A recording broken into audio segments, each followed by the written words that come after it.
Hello, to begin this message, I'm going to read Psalm 121. I lift my eyes up to the hills. Where does my help come from?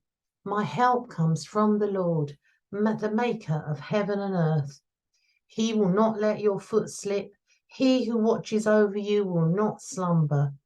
Indeed, he who watches over Israel will neither slumber nor sleep. The Lord watches over you. The Lord is your shade at your right hand. The sun will not harm you by day, nor the moon by night. The Lord will keep you from all harm. He will watch over your life. The Lord will watch over your coming and going, both now and forever. Sometimes when someone's exasperated with what's happening, he or she is said to roll their eyes. When we are in real difficulty, we may be desperately looking around for help, for escape from the help of friends. We seek strengthening from a source other than ourselves. Christian artist Matthew West sings, "'Cause when I'm finally at rock bottom, well, that's when I start looking up." We think that Psalm 121 was a song sung by the Israelites traveling to either a festival or back to their homeland. It is one of the Psalms of ascent as they travel up to the Lord's holy place, his temple, his mountain.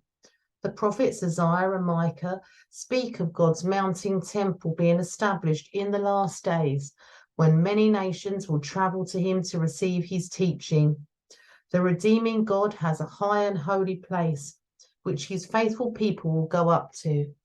So this psalm is one of a collection called the Psalms of Ascent, with this idea of the pilgrims travelling up towards God's holy place in some kind of way. Just like us, the singers of Psalm 121 are lifting their eyes to the hills or mountains, wondering where they may receive help and strength from. I have always thought of these lines as either referring to seeking solace in nature, the majestic mountain range, putting our problems into perspective, or seeking after a power greater than ourselves, a cry of heaven help us. Some Bible scholars, however, have pointed out that for the ancient Hebrew people living amongst people who worshipped gods other than their Lord Yahweh, the hills may have offered a different solution. The god Baal and others offered various solutions to life difficulties at their shrines. So we might have this idea, we might imagine this looking up, as in looking for help from God. But perhaps it was actually a temptation to look at other gods and to look at the other offers of help they offer.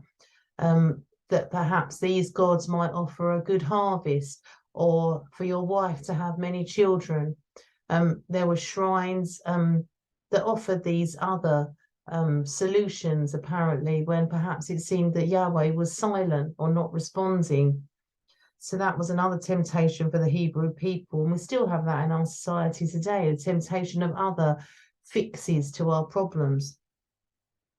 Baal, the god Baal, the Canaanite god, was sometimes said to be caught sleeping. Yahweh, by contrast, which we read, will not slumber. This is what the psalmists sing. Other religions might offer remedies for foot slippage. They might offer to ward off dangers of the sun and the moon, which both threatens confusion, if not madness, to travellers in the forms of either sunstroke or moonstroke. But only the Lord will truly bring protection. So for travellers, there was the danger of sunstroke, of becoming overheated and becoming ill and confused from that. There was also an ancient belief in the moon potentially causing harm and madness as well. And Yahweh promises protection from these. In this psalm, God is declared to be watching us. The concept of watching is mentioned many times throughout the Bible. Ezekiel is called upon by God to be a watchman of the people of Israel, drawing their attention to their sins. The image of a shepherd watching over his sheep runs through both testaments. Jesus warns his disciples to keep watch and to be ready because they do not know when God's kingdom will come to earth. So there's this common idea of watching, like a shepherd watches over his sheep, Or the night watchman watches over the city to make sure all is well. This constant watching, this constant taking care is a biblical image. But God's watching in Psalm 121 is a watching over his people at all times. In a description similar to that of Psalm 139, when we are told that he sees our going out and our lying down, so the psalmist of 121 trusts that God is like a benign shadow following them around. So we read in the Psalms about wherever we are, God is there. He is around us. He is beside us. He is there for us. He is holding on to us. Yet we still feel at times that our feet are slipping.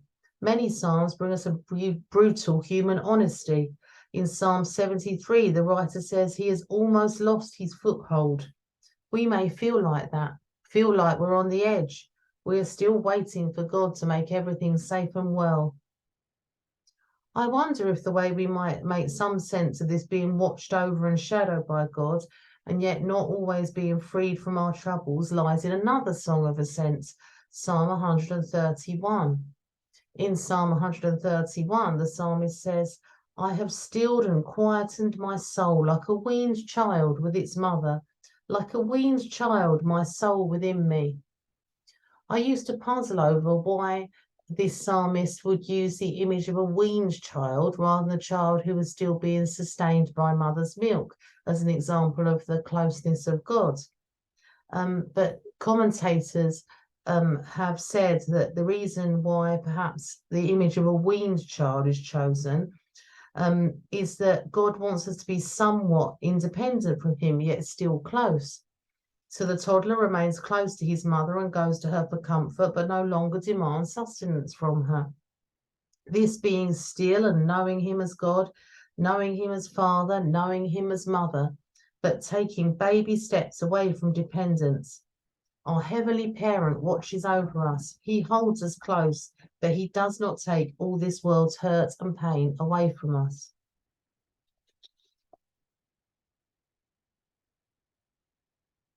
We may feel like our feet are slipping.